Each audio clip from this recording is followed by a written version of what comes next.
శ్రీ మహాగణాధిపతి నమ. శ్రీ గురుభ్యో నమ. విభూతి గురించి చెప్పుకుంటున్నాం. విభూతిని నిందిస్తున్నాడంటే శివుణ్ణి నిందిస్తున్నట్టే, ధరిస్తున్నాడంటే శివుణ్ణి ధరిస్తున్నట్టే. వస్తు సామాగ్రి ఎంత పుష్కలంగా ఉన్నా, సాధన సంపత్తి ఎంత అధికంగా ఉన్నా, విభూతి లేని శివార్చన అంటే అగ్ని లేని పర్వతంలా శోభించదు కాక శోభించదు. ఉద్ధూళన త్రిపుండ్రధారణ శ్రద్ధగా ఆచరించిన వారికి పూర్వజన్మ సంచిత పుణ్యాలన్నీ నశిస్తాయి.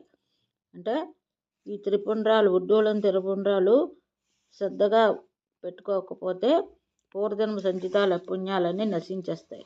స్మార్తులు వేదోచితాచారాలను పాటిస్తూ వేదమంత్రాల్లో త్రిపుండ్రధారణ చేయాలి. లేనివాడు అనర్థదాయకం అవుతుంది. విభూతి పెట్టుకోనివాడు ఏ మంచి పని చేసినా అది చేయలేనట్టే, ఏ పవిత్ర విషయం విన్నా అది విన్నట్టే, ఏ గొప్ప విద్య నేర్చినా అది నేర్చలేనట్టే. అది అతడి వేదాలు, యజ్ఞాలు, దానాలు, తపస్సులు, వ్రతాలు, పూజలు, ఉపవాసాలు అన్నీ వృధా.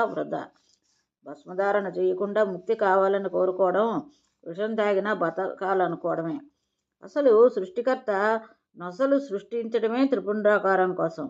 అందుకే అడ్డంగా విశాలంగా సృష్టించాడు. లేకపోతే గుండ్రంగా సృష్టించి ఉండేవాడే కదా. అదీ కాక సహజసిద్ధంగానే నొసట అడ్డగీతలుంటాయి. ఆ వంకను నిత్యము జ్ఞాపకం చేస్తున్నాడు. అయినా విభూతి పెట్టుకోకపోతే పరమ మూర్ఖులు కాక మరేమవుతారు? నొసట తిర్యగ్రేకలు విభూతి పెట్టుకుని విప్రుడు చేసే జ్ఞానమే కాదు, జ్ఞానమే కాదు, మోక్షమే కాదు, తపస్సే కాదు.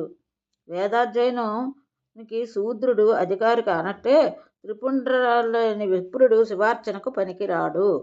తూర్పు దిక్కుకు అభిముఖంగా నిలిచి కాళ్ళు చేతులు కడుక్కుని ఆచమించి ప్రాణాయామం చేసి సంకల్పం చెప్పుకుని భస్మస్నానం చెయ్యాలి.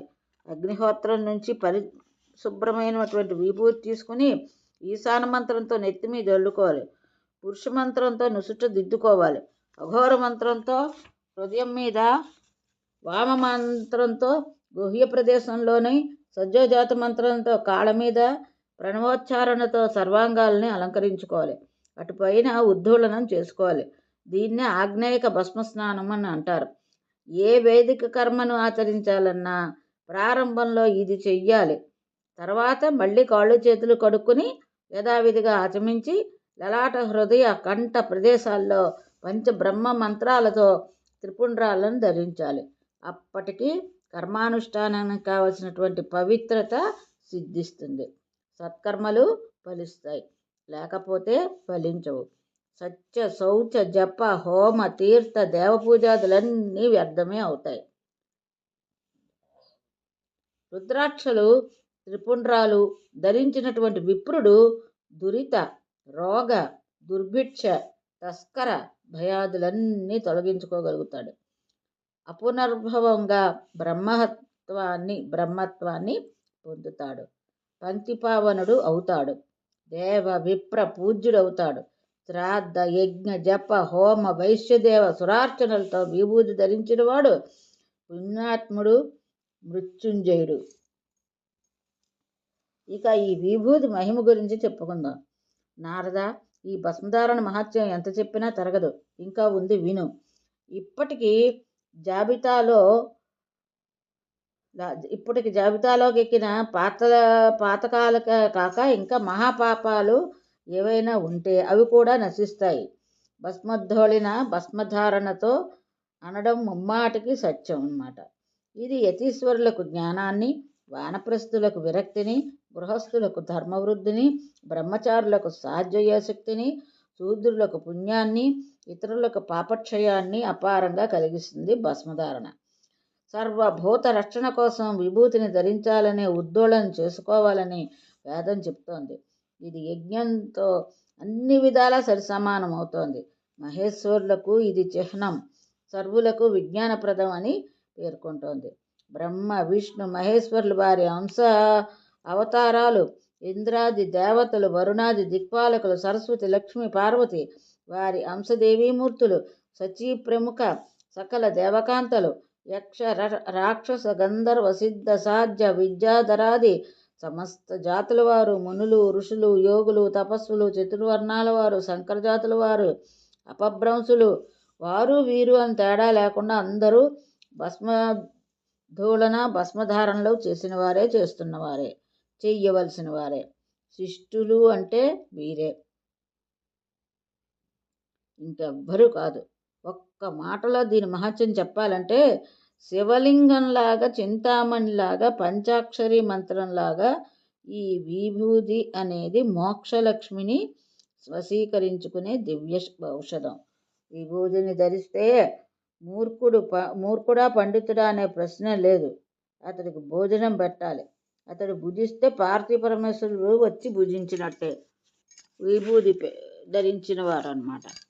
భస్మధారణ అనుసరించిన, స్తుతించిన, భస్మధారి ఎవరైతే పెట్టుకుంటారో వాళ్ళని అనుసరించినా, స్తుతించినా, శ్రద్ధగా సేవించినా పాపాలు తొలగిపోతాయి, పూజనీయుడు అవుతాడు.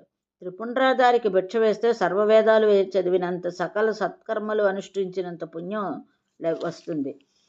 నిత్యము శిరస్సును విభూతిని ధరించేవాడు అడవిలో ఉన్న, అరణ్యాల్లో ఉన్న అది కాశీక్షేత్రమే. భస్మధారిలో మిగతా యోగ్యతలు పరిశీలనలు కానే కాదు, అవగుణాలు ఎన్ని ఉన్నా పరిగణాలు కానే కాదు. శివసంధితో సమానుడు, పూజనీయుడు. ఒకవేళ దుశ్శీలుడై ఉండి ఎదుటివారిని మోసగించడం కోసమే విభూది పెట్టుకున్నా, ఒళ్ళంతా పులుముకున్నా అతడు ధన్యుడే, పావనుడే. 100 యజ్ఞాలు చేసేవారు వెళ్ళే లోకాలు తాను వెళ్తాడు. అనుకోకుండా విభూది ఒంటికి తగిలిన, క్రీడా వినోదంగా ధరించినా, భయపడి పెట్టుకున్నా అతడు శివుడితో సమానుడే, పూజనీయుడే. విభూతి ధారణ ఏ కారణంగా ఎవరు ఎలా చేసినా ముగ్గురయ్యలకు తృప్తిని, ఆనందాన్ని కలిగిస్తుంది. ముగ్గురు అంటే త్రిమూర్తులు, వారి భార్యలు. దాన, యజ్ఞ, తప, స్థిరయాత్రలకు అందని పుణ్యం విభూతి ధారణతో వచ్చే ఒడిలో పడుతుంది. నిజంగా ఇది నిజం అని అందించే పుణ్యాలు ఆ పుణ్యంలో 16వ వంతుకు కూడా సాట్రావు. తన చిహ్నాలను ధరించిన ప్రజలను రాజుగారు ఎలా తన వాళ్ళను గుర్తిస్తాడో అలాగా శివుడు త్రిపుండ్రధారాలను తనవాళ్లుగా భావిస్తాడు. నిర్మల హృదయంతో విభూతిని ధారిస్తే సాక్షాత్తు రుద్రుడిని వశీకరించుకున్నట్టే. మిగతా ఆచారాలు, అనుష్ఠాలు ఏమి చేయలేకపోయినా సరే నొసటను విభూతితో అడ్డబొట్టు ఉంటే చాలు, అతడు ముక్తిని పొందడం తథ్యం. కులము, గోత్రము, వ్రతము, జ్ఞానము ఇత్యాదులతో పనిలేదు.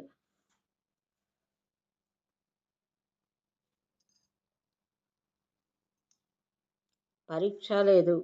నారద, శివమంత్రం కన్నా గొప్ప మంత్రం లేదు, శివుడి కన్నా గొప్ప దైవం లేడు, శివార్చన కన్నా గొప్ప పుణ్యం లేదు, విభూతి కన్నా గొప్ప తీర్థం లేదు, రుద్రనేత్రాగ్ని కన్నా గొప్ప తీర్థం ఈ విభూతి. సర్వ దుఃఖ విధ్వంసకం, సర్వ పాప విమోచనం. విభూతిధారి ఎవడైనా అగుగాక, ఎక్కడ ఉంటే అక్కడ సర్వభూత గణ సర్వతీర్థగణ పరివృతులై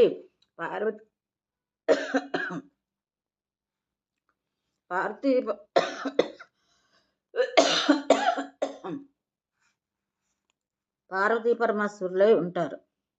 పంచాక్షరి శివమంత్ర పరిపూరితమైనటువంటి ఈ విభూతిని శివుడు కోరి అలంకరించుకునే ఈ భస్మాన్ని నిన్నెదుట త్రిపుండ్రాకారాలుగా ధరిస్తే చాలు, అక్కడ బ్రహ్మదేవుడు రాసిన చెడురాతలన్నీ చెరిగిపోతాయి. నారద, విభూతిని సర్వాంగాలకు అలదుకున్న వాడికి ధనం దానం చేస్తే ఆ దాత చేసుకున్న పాపాలన్నీ నశించిపోతాయి. శృతులు, స్మృతులు, అఖిల పురాణాలు విభూతి మహిమని ఎంతగానో కొనియాడుతున్నాయి. అంచేత అందరూ దీన్ని అలంకరించుకోవడం శ్రేయస్కరం. తెల్లని విభూతి నుదుట పెండెకట్టులాగా పెట్టుకుని 3 పూట్ల సంధ్యవార్చిన విప్రుడు శివలోకంలోకి శాశ్వతంగా నివసిస్తాడు. యోగీశ్వరుడు అపాద మస్తకంగా త్రిసంధ్యల్లోని భస్మస్నానం చేస్తే చాలు, అతడికి యోగసిద్ధి కలుగుతుంది. ఇది జలస్నానం కన్నా ఎన్నో రెట్లు గొప్పది. గృహస్థులకు వంశవర్ధకం. సర్వతీర్థాల్లోని కృంకులాడిన పుణ్యఫలం ఒక్క భస్మస్నానంతో లభిస్తుంది. మహాపాతకాలు, ఉపపాతకాలు అన్నీ మండుతున్న అగ్నిలో ఎండుకట్టల్లా దహించిపోతాయి. భస్మస్నానానికి సాటి వచ్చే స్నానమే లేదు. ఇలాగని శివుడే సాక్షాత్తుగా ప్రశంసించి తానే స్వయంగా నిత్యము భస్మస్నానాన్ని చేస్తున్నాడు. అప్పటి నుంచి బ్రహ్మదేవతలు, ఋషి మునిగణాలు సకల సత్కార్చరణలు ఆరంభంలో పరిపూని భస్మస్నానం చేస్తున్నారు. అంచేత ఈ ఆగ్నేయమైన భస్మస్నానాన్ని చేసిన వాళ్ళందరూ కూడా ఈ శరీరాలతోనే రుద్రులుగా పరిగణింపబడుతున్నారు. భస్మస్నానాలను భస్మధారులను సందర్శించిన వారు సైతం దేవాసుర మునీంద్రుల చేత వంజులవుతున్నారు. ధరించి గౌరవ సూచకంగా లేచి నిలబడిన వారికి దేవేంద్రుడంతటి వాడు సాష్టాంగపడతాడు. భస్మధారులకు అభక్షభక్షణాది దోషాలు ఏమీ అంటవు. అన్నీ హాయిగా ఆరగించవచ్చు. జలస్నానం చేసిన భస్మస్నానం కూడా చేస్తేనే బ్రహ్మచారులు, గృహస్థులు, వానప్రస్థులు సర్వ పాప విముక్తులు అవుతారు, సద్గతి పొందుతారు. యతీశ్వరులకు ఈ ఆగ్నేయ భస్మస్నానం మరీ విశేష ఫలప్రదంగా అవుతుంది. భస్మస్నానం గురించి ఇప్పుడు తెలుసుకుందాం. ఆర్ద్రస్నానం కన్నా భస్మస్నానమే ఉత్తమ స్నానం. ఎందుకంటే ఆర్ద్రత పెరిగి ఆరిపోతుంది. అదీ కాక ఆర్ద్ర స్నానం ప్రకృతి సిద్ధం. ప్రకృతి అంటే బంధనమేనని పెద్దలు అంటారు. కనుక ప్రకృతి బంధ విమోచనం కోసం భస్మస్నానం చెయ్యాలి. సారాంశం ఏంటంటే ఆగ్నేయ స్నానానికి సాటి వచ్చేది ఈ ముల్లోకాల్లో మరొకటి లేదు. అంచేత సకల దేవతలు రక్షణ కోరి, పవిత్రత కోరి, మంగళం కోరి ఈ విభూతిని ఆదిపరాశక్తికి ప్రేమతో కానుకగా అందించారు. అంతటి పవిత్రమైన ఈ ఆగ్నేయ స్నానం అశీతివాత రోగాలను, చతుషష్ఠి పిత్త రోగాలను, సప్త త్రిపంచక శ్లేష్మ రోగాలను, వ్యాఘ్ర చోర దుష్టగ్రహ భయాలను తక్షణం తొలగిస్తుంది. సందేహం లేదు. సింహం చేతిలో ఏనుగుల్లాగా ఇవి మడిసిపోతాయి. శీతలోదకాలతో స్నానం చేసి విభూతి నిన్నసుట త్రిరేఖలుగా ధరించినవాడు పరబ్రహ్మను చేరుకుంటాడనడంలో సందేహం లేదు. భస్మస్నానం కూడా చేస్తే బ్రహ్మలోకంలో శాశ్వతంగా ఉండిపోతాడు అనడంలో అంతకన్నా సందేహం లేదు. లలాటలిఖితమైన బ్రహ్మరాతలో పనికిరాని వాటిని, హానికరమైన వాటిని తుడిచివేస్తే శక్తి ఆ త్రిపుండ్రాలకు మాత్రమే ఉంది. బ్రహ్మకు కూడా లేని శక్తి ఇది. ఏ అవయవ విభూతి పెట్టుకుంటే ఆ అవయవం చేసిన పాపాలన్నీ తొలగిపోతాయి. గుండెపై దాలిస్తే మనస్సు చేసే పాపాలు, బొడ్డును ధరిస్తే మర్మాంగం చేసిన పాపాలు అంతరిస్తాయి.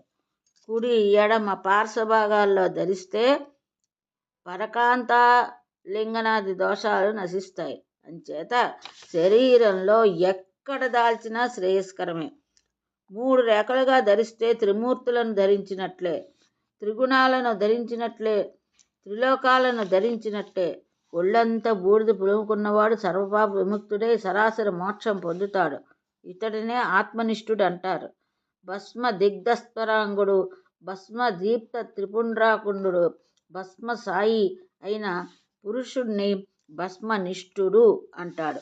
భూత ప్రేత పిశాచ రోగాదులు, దుస్సాహ రోగాలు భస్మనిష్ఠుణ్ణి చూస్తే 10 ఆమడల దూరం పారిపోతాయి. భాసిస్తుంది కనుక భసితమని, కల్మషాలను భక్షిస్తుంది కనుక భస్మమని, విభూతిని ఐశ్వర్యం కలిగిస్తుంది కనుక భూతి అని, రక్షిస్తుంది కనుక రక్ష అని దీనికి పేర్లు ఏర్పడ్డాయి. రుద్రుడిని స్మరిస్తే పాపాలు నశించినట్టే. త్రిపుండ్రాలను చూస్తే చాలు భూతప్రేత పిశాచాలు పలాయనం చిత్తగిస్తాయి, అంతరిస్తాయి. అకృత్యాలు 1000 చేసినా భస్మస్నానం చేస్తే అవన్నీ అగ్నిలో అడవిలా మాడిపోతాయి. కనీసం ప్రాణావసాన దశలో భస్మస్నానం చేసిన పాపాలు తొలగి పుణ్యలోకం చేరుకుంటాడు. నిత్యము చేసేవాడు చిత్తక్రోధుడే, జితేంద్రుడే శివసన్నిధికి వెళ్తాడు. అతడు ఇంకా పునర్జన్మ ఉండదు. పున్నమి నాడు భస్మధూళి శరీరుడే శంకరార్చన చేసినా చూసినా ముక్తి, పాప విముక్తి తప్పవు. ఆయుర్దాయం కావాలన్నా, విద్య కావాలన్నా, కడకు మోక్షమే కావాలన్నా భస్మధారణ ఒక్కటే శరణ్యం. కేవల జలస్నానం శరీరంపైనే ఉండి మలినాన్ని ప్రక్షాళన చేస్తుంది. విభూతి స్నానము బాహ్యంతర మలినాలను తొలగిస్తుంది. అంతఃశుద్ధి బహిశుద్ధి 2 సిద్ధులు సిద్ధిస్తాయి. కనుక జలస్నానం చేయకపోయినా పర్లేదు కానీ భస్మస్నానం చేసి తీరాలి. ఇది లేనిదే పవిత్రతే లేదు. కాబట్టి వైదిక కర్మలన్నింటికి ముందు విధిగా భస్మస్నానం చేసి తీరాలి. మలమూత్ర విసర్జన చేసేటప్పుడు శౌచ విధులన్నీ నిర్వర్తించాక భస్మస్నానం చేస్తే పరిపూర్ణ శౌచం లభిస్తుంది. అపానవాయువు విడిచినప్పుడు, ఆవులించినప్పుడు, దగ్గినప్పుడు, తుమ్మినప్పుడు, శ్లేష్మాన్ని ఉమ్మినప్పుడు శుద్ధి కోసం భస్మస్నానం చెయ్యాలి. నారద, భస్మస్నాన మహత్యం గురించి ఇప్పటికీ ఒక వంతు మాత్రమే చెప్పాను. ఇంకా చాలా ఉంది, విను. బ్రాహ్మణ క్షత్రియ వైశ్యులకు ఉపనయనం ఉంది కనుక వీరిని ద్విజులు అంటారు. ద్విజులందరూ తప్పకుండా శ్రౌత పద్ధతిలో విభూతి త్రిపుండ్రాకారణ చెయ్యాలి. ఇది లేకుండా గాయత్రి మంత్రాన్ని ఉపదేశించడానికి, స్వీకరించడానికి వీల్లేదు. అధికారం లేదు కనుక మర్చిపోకుండా విభూతి పెట్టుకున్న గాయత్రి జపం చెయ్యాలి. విభూతి రేఖలే ద్విజత్వానికి చిహ్నాలు. రత్నాలు, మణులు అలంకరించుకోవడం మీద ఎంత ప్రీతి సహజంగా ఉంటుందో విభూతి పెట్టుకోవడం మీద కూడా అంత ఆదరము, అంత సహజము ఉండాలి. నొసట విభూతి లేకుండా ఏది తిన్నా నరకానికి పోతారు. ఇక శూన్యలలాటంలో శివపూజ చేసినా వ్యర్థం. అతడు శివద్వేషితో సమానం, నరకానికి పోవడం ఖాయం. విభూతి పెట్టుకోకుండా శివుడికి బంగారు తులాభారం చేసినా నిష్ఫలం, నరకం తప్పదు. విభూతి లేని సంధ్యావందనం యజ్ఞోపవీతం లేని సంధ్యావందనంతో సమానం, నిరర్ధకం. యజ్ఞోపవీతం పోతే ప్రత్యామ్నాయాలు ఉన్నాయి, జపాలు, ఉపవాసాలు, ఏవో ప్రాయశ్చిత్తాలు ఉన్నాయి. కానీ విభూతి ధారణను మర్చిపోతే ఏ ప్రత్యామ్నాయము లేదు, ఏ ప్రాయశ్చిత్తము లేదు, సరాసరి నరకానికి రాకపోవడమే. అంచేత ద్విజుడు తప్పనిసరిగా శ్రౌత భస్మను సంపాదించి పెట్టుకోవాలి. అది దొరకకపోతే స్మార్తము, అది దొరకకపోతే లౌకికము, ఏదో ఒక భస్మం ధరించి తీరాలి. అది పవిత్ర భస్మం అయితే చాలు. కుడి చేతి మధ్య అంగుళీయత్రయంతో అంటే బొటకన వేలు, చిటికిన వేలు కాక నుదుట కనీసం 6 అంగుళాల అడపు పొడవు ఉండేటట్టుగా ఆ కంటికొన నుంచి ఈ కంటికొన దాకా, కంటికొన నుంచి ఈ కంటికొన దాకా ఉండేటట్టుగా త్రిరేఖలు విభూతిగా పెట్టుకోవాలి. వీటిలో చిటికిన వేలు పక్కనున్నది ఆకారమని, నడిమి వేలుని ఉకారమని, తర్జనీ వేలు అంటే చూపుడు వేలుని మకారమని అంటారు. ఈ మూడింటి సంయోజతో ఏర్పడిన త్రిపుండ్రమే త్రిగుణాత్మకం, ప్రణవాత్మకం. ఆ ఊ మ ఓం అవుతుందన్నమాట. అట్టడుగు అనామిక రేఖ బ్రహ్మత్వం కనుక రజోగుణం, నట్టనడమి మధ్యమాంగుళీ రేఖ విష్ణుతత్వం కనుక సత్వగుణం, తొట్టుతోటిది తర్జనీ రేఖ శివతత్వం కనుక తమోగుణం. ఇలా త్రిపుండ్రాకారంలో త్రిగుణాత్మకం త్రిమూర్తి స్వరూపంగా ఉంటుంది. నారద, ఇక్కడ ఒక సందేశం చెప్పాలి. ఒకప్పుడు దూర్వాసుడు శరీరం నిండా విభూతి అలంకరించుకుని రుద్రాక్షమాలు ధరించి పితృలోకానికి వెళ్ళాడు. శివ, శంకర, సర్వాత్మక, జగన్మాత, జగదంబిక అంటూ పార్వతీ పరమేశ్వరులు నామధేయాలతో బిగ్గరగా జపిస్తూ వెళ్ళాడు. కవ్యవాలాదులైన పితృదేవతలు గౌరవస్ఫురంగా ఎదురువచ్చి నమస్కరించి తీసుకువెళ్ళి అతిథి మర్యాదలు చేసి సముచితాసనం మీద కూర్చోబెట్టారు.